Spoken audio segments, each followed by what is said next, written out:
Sa iba pang ulat, mga dating drug dependents benepisyaryo na ngayon ng mga Go Negosyo program ng DOLE sa Bicol. Ang buong ulat ihatid sa atin ng aming kasamang si Grace Rifama-Simado ng Radyo ng Bayan Naga. Grace, magandang hapon sa iyo. Magandang hapon din, Princess. Sa tulong ng Go Negosyo program ng Department of Labor Bicol, maaari lang pumili ang mga dating drug dependents, ang mga parolado o ex-convicts, kung anong klase ng negosyo ang kanilang nais na pasimulan. Maaari silang magbukas ng sari-sari store, pwede silang maging karpintero o iba pa.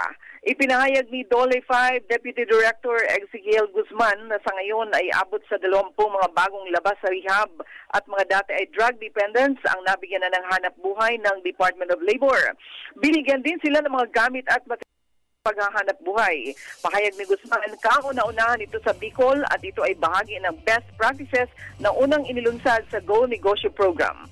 Ayon sa Department of Labor official, tinututukan nila ngayon ay ang pagtulong sa mga tinaguriang social outcast upang mabilis na makabalik sila sa normal na buhay. Radyo ng Bayan Naga, Grace Rifama-Simado para sa Telebisyon ng Bayan. Maraming salamat sa iyo, Grace.